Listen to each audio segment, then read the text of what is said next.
आत्मदर्शन TV की ओर से इस बाइबल स्टडी प्रोग्राम में मैं आप सबों का हार्दिक अभिनंदन करता हूं। पिछले एपिसोड में हमने एजरा के ग्रंथ का अध्ययन किया था। इस एपिसोड में हम नेहेमिया का ग्रंथ का अध्ययन करेंगे और नेहेमिया के ग्रंथ के 13 अध्याय है। नेहेमिया के ग्रंथ के अध्ययन के समय मैं 7 मुख्य बिंदुओं पर प्रकाश डालना चाहता हूं। सबसे पहले प्रस्तावना, और दूसरा नेहेमिया के ग्रंथ का लेखक, तीसरा नेहेमिया के ग्रंथ का समय, चौथा नेहेमिया के ग्रंथ में क्रिस्त, पांचवा नेहेमिया के ग्रंथ के मुख्य शब्द, आयतें और अध्याय, छठवां नेहेमिया के ग्रंथ का सर्वेक्षण और सातवां नेहेमिया के ग्रंथ की मुख्य शिक्षा। तो आइए अब हम प्रस्तावना में आते हैं। नेहेमिया एजरा का समकालीन था। फारस के राजा अर्थसर्कसीस की अंगुरी का प्रबंधक था। उसने बाबुल के निर्वासन से लौटने वाले तीसरे दल की अगुवाई की। उसे यरूशलेम और उसके निर्वासियों के कल्याण की चिंता थी, इसलिए उसने साहसी कदम उठाया और यरूशलेम लौटने और दीवार के पुनर्निर्माण करने के लिए राजा से अनुमति ली और 444 ईसा पूर्व में यरूशलेम लौटा। बाहर और अंदर से विरोध के बावजूद भी ईश्वर की सहायता से मात्र 52 दिनों में यरूशलेम की 4 दीवारी के निर्माण को पूरा किया। लेकिन यरूशलेम की 4 दीवारी के अंदर रहने वाले ईश्वर की प्रजा को सुधारने के लिए नेहेमिया को वर्षों तक उनकी अगुवाई करनी पड़ी। अब हम दूसरे बिंदु पर आते हैं, नेहेमिया के ग्रंथ का लेखक। ग्रंथ का अधिकांश भाग नेहेमिया द्वारा लिखा गया। निश्चित रूप से अध्याय 1 से अध्याय 7 5 तक, अध्याय 12 वाक्य संख्या 27 से 43 और अध्याय 13 वाक्य संख्या 4 से 31 तक नेहेमिया के ही शब्द है। आप अध्याय 1 वाक्य संख्या 1 पढ़ने का प्रयास करें। कुछ विद्वानों का मानना है कि नेहेमिया ने उपर्युक्त वचनों को लिखा और ग्रंथ के अन्य भागों का संकलन किया। राजा अर्थसर्कसीस प्रथम की अंगुरी का प्रबंधक होने के कारण नेहेमिया को बड़ी जिम्मेवारी का पद दिया गया था और राजा का विश्वास पात्र था। 444 ईसा पूर्व से 432 ईसा पूर्व तक यरूशलेम के राज्यपाल के रूप में नेहेमिया बड़े साहस, पीड़ितों के प्रति सहानुभूति, धार्मिकता एवं निस्वार्थता का परिचय देता है। वह अपने लोगों की सहायता करने के लिए राजमहल, आराम का जीवन त्यागने के लिए तैयार हुआ। वह एक समर्पित लोकधर्मी था और ईश्वर के कार्यों की चिंता करता था। वह लोगों को प्रोत्साहित करता था और साथ ही साथ गलत आचरण को डांटता भी था। वह प्रार्थना में दृढ़ था और सभी आशीषों के लिए ईश्वर को महिमा देता था। अब हम तीसरे बिंदु पर आते हैं, नेहेमिया के ग्रंथ का समय। फारस के राजा सीरुस ने 539 ईसा पूर्व में बाबुल के राजा को पराजित किया और 538 ईसा पूर्व में यहूदियों को स्वदेश लौटने के लिए राजाज्ञा जारी की। 536 ईसा पूर्व में मंदिर का पुनर्निर्माण प्रारंभ हुआ, लेकिन 534 ईसा पूर्व में काम रुक गया। फिर 520 ईसा पूर्व में पुनर्निर्माण कार्य शुरू हुआ और 515 ईसा पूर्व में मंदिर का निर्माण पूरा हो गया। सीरुस के शासनकाल में मंदिर निर्माण प्रारंभ हुआ और दारा प्रथम के समय अंत हुआ।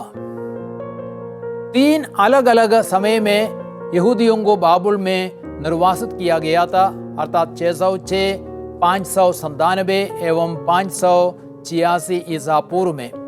और उसी प्रकार 3 अलग अलग समय में यहूदी बाबुल के निर्वासन से लौटे। 538 ईसा पूर्व जरुब्बाबेल की अगुवाई में, 557 ईसा पूर्व में एजरा की अगुवाई में और 444 ईसा पूर्व में नेहेमिया की अगुवाई में। अध्याय 2 वाक्य संख्या 1 में आप इन बातों को पढ़ सकते हैं। नेहमिया फारस लौटा, अध्याय 13 वाक्य संख्या 6 में आप पढ़ सकते हैं। लेकिन कुछ दिनों के बाद संभवतः 425 ईसा पूर्व में फिर वह यरूशलेम आया। अध्याय 13 वाक्य संख्या 6 से 7 तक आप पढ़ सकते हैं। नेहमिया का ग्रंथ फारस के महाराजा अर्थसर्कसीस प्रथम के शासनकाल में संभवतः लिखा गया था, अर्थात 464 ईसा पूर्व से 423 ईसा पूर्व तक अर्थसर्कसीस प्रथम का शासनकाल था। अब हम चौथे बिंदु पे आते हैं। नेहमिया के ग्रंथ में क्रिस्त। एसरा की तरह नेहमिया भी क्रिस्त द्वारा पुनरुद्धार के कार्य का प्रतीक है। वह क्रिस्त के समान इसलिए भी है कि वह यरूशलेम में पीड़ित लोगों की सहायता हेतु अपने उच्च पद को त्याग देता है। वह एक निश्चित कार्य करने के लिए यरूशलेम जाता है और विरोध के बावजूद भी उसे पूरा करता है। वह क्रिस्त की तरह प्रार्थना द्वारा ईश्वर पर निर्भर रहता है। इस ग्रंथ में राजा को छोड़कर सब कुछ का पुनरुद्धार होता है। मंदिर का पुनरुद्धार होता है और शहर का पुनर्निर्माण होता है, विधान का नवीनीकरण होता है और लोगों का भी आध्यात्मिक सुधार होता है। मसीह का वंश भी सुरक्षित है, किंतु राजा अब भी आने वाला है, अर्थात मसीह आने वाला है। अब हम 5वें बिंदु पे आते हैं। नेहमिया के ग्रंथ के मुख्य शब्द, आयतें और अध्याय। इस ग्रंथ का मुख्य शब्द है यरूशलेम की दीवारें। जब एसरा यूदा के धार्मिक पुनरुद्धार में सक्रिय है, नेहमिया मुख्य रूप से उसका राजनीतिक और भौगोलिक पुनर्निर्माण का कार्य करता है। प्रथम 7 अध्याय यरूशलेम की दीवारों के पुनर्निर्माण से संबंधित है, क्योंकि यह नगर यूदा का आत्मिक एवं राजनैतिक केंद्र है। यरूशलेम के राज्यपाल के रूप में वह नगर में सुदृढ़ एवं मजबूत शासन की व्यवस्था करता है। अब हम देखते हैं मुख्य आयतें यानी मुख्य पद। मुख्य आयतें हैं अध्याय 6 वाक्य संख्या 15 से 16 और अध्याय 8 वाक्य संख्या 8। अध्याय 6 वाक्य संख्या 15 से 16 जहाँ पे लिखा गया है, एलूल मास के 25वें दिन अर्थात 52 दिनों में दीवार बनकर तैयार हो गई। जैसे ही हमारे सब विरोधियों ने यह सुना, हमारे आसपास के सभी लोग भयभीत हो उठे और अपने आप को छोटा समझने लगे। वे यह जान गए कि हमारे ईश्वर की सहायता से ही यह कार्य संपन्न हुआ है। वास्तव में यह एक बहुत बड़ा चमत्कार था कि बहुत विरोध के बावजूद भी मात्र 52 दिनों में दीवार का पुनर्निर्माण हो सका। यदि ईश्वर की अद्भुत सहायता नहीं मिलती, दीवार का पुनर्निर्माण में कई वर्ष लग सकते थे, जैसे बाद में 16वीं सदी में हुआ था। अब हम दूसरी मुख्य आयत को देखते हैं, अध्याय 8 वाक्य संख्या 8, जहाँ भी लिखा गया है, उन्होंने ईश्वर की संहिता का ग्रंथ पढ़कर सुनाया, इसका अनुवाद किया और इसका अर्थ समझाया, जिससे लोग पाठ समझ सके। इस कथन पर भी हम थोड़ी देर मनन करें। एजरा और अन्य लेवियों ने ग्रंथ पढ़कर सुनाया, उसका अनुवाद किया और उसका अर्थ समझाया। अतः धर्म ग्रंथ के पाठ को समझाना और समझना बहुत ही महत्वपूर्ण बात है। अब हम मुख्य अध्याय पर आते हैं। मुख्य अध्याय है नेहमिया का ग्रंथ अध्याय 9। अध्याय 9 दर्शाता है कि यरूशलेम की दीवार के पुनर्निर्माण के बाद यूदा ने विधान के प्रति वफादारी की पुष्टि की। इजराइल के इतिहास एवं जीवन की सफलता विधान के प्रति उनके प्रत्युत्तर पर निर्भर था। विधान के पालन से आशीष और उसके उल्लंघन से विनाश आता था। अब हम छठे मुख्य बिंदु पर आते हैं, अर्थात नेहमिया के ग्रंथ का सर्वेक्षण। नेहमिया एसरा का समकालीन है और यरूशलेम के पुनरुद्धार में दोनों मिलकर कार्य करते हैं। एजरा एक पुरोहित है और वह लोगों का आत्मिक पुनरुद्धार करता है। नेहमिया यरूशलेम के राज्यपाल के रूप में नगर के भौतिक, राजनैतिक और नैतिक पुनरुद्धार के लिए कार्य करता है। ग्रंथ को 2 भागों में विभाजित किया जा सकता है। पहला भाग है 1 से 7 तक, दीवार का पुनर्निर्माण। नेहमिया यरूशलेम और वहां के लोगों की दयनीय हालत के बारे में सुनकर बहुत दुखी हुआ। बाबुल के राजा नेबुकदनेस्सर ने 586 ईसा पूर्व में मंदिर और दीवार को गिराया था, लेकिन 464 ईसा पूर्व में दीवार का पुनर्निर्माण प्रायः पूरा हो चुका था, जब राजा अर्थसर्कसीस ने राज्यभार संभालना शुरू किया था। एस्रा के ग्रंथ अध्याय 4 वाक्य संख्या 6 से 23 तक में इन बातों को आप पढ़ सकते हैं। लेकिन विरोध के कारण यह दीवार दूसरी बार गिराई गई। जब नेहमिया को इसकी सूचना मिली, उसने दुखी होकर यरूशलेम और वहां के लोगों के लिए प्रार्थना की। उसने राजा अर्थसर्कसीस की अनुमति ली और साथ ही उस बड़े कार्य को पूरा करने के लिए आर्थिक सहयोग संरक्षण भी लिया। उसने साहसी कदम उठाया और 444 ईसा पूर्व में यरूशलेम लौटा। नेहमिया ने दीवार का निरीक्षण किया और निर्माण कार्य प्रारंभ करने के लिए लोगों में उत्साह भर दिया। अध्याय 2 वाक्य संख्या 18 में इस बात को आप पढ़ सकते हैं। जल्द ही काम प्रारंभ हुआ और लोग जहां रहते थे वहां के भाग को बनाने को तैयार हो गए। लेकिन शत्रुओं ने पुनर्निर्माण कार्य का उपहास किया, काम को रोकने की कोशिश की और यरूशलेम के विरुद्ध लड़ने के लिए षड्यंत्र रचा। परंतु नेहमिया ने ईश्वर से प्रार्थना की और काम को शत्रुओं से सुरक्षित रखने के लिए दिन रात पहरेदार को नियुक्त किया। बाहरी विरोध के अलावा यहूदियों की ओर से भी समस्याएं आई। कुलीन और पदाधिकारी यहूदी गरीब लोगों का शोषण कर रहे थे और उनके लिए उनके खेत और घर गिरवी रखने और उनके बच्चों को दास दासियां बनाने बाध्य कर रहे थे। इस समस्या के समाधान के लिए भी नेहमिया ने प्रार्थना की और उनके विरुद्ध एक बड़ी सभा एकत्रित की और उनकी गलतियों का एहसास कराया। उन्होंने अपनी गलतियों को सुधारने का वचन दिया। नेहमिया ने राज्यपाल का भत्ता ना लेकर अच्छा आदर्श प्रस्तुत किया। बहुत सी बाधाओं, उपहास, विरोध, षड्यंत्र के बावजूद भी नेहमिया प्रभु पर अटल भरोसा रखकर कार्य करता रहा। अंत में उसने 4 दीवारी के निर्माण कार्य को बहुत ही कम समय में अर्थात 52 दिनों में पूरा किया।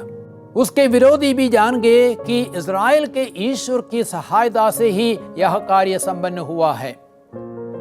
अध्याय 6 वाक्य संख्या 16 में इस बात को आप पढ़ सकते हैं। अब नेहमिया के ग्रंथ का दूसरा भाग है लोगों का पुनरुद्धार। अध्याय 8 से अध्याय 13 तक 4 दीवारी के पुनर्निर्माण के बाद लोगों का पुनरुद्धार किया गया।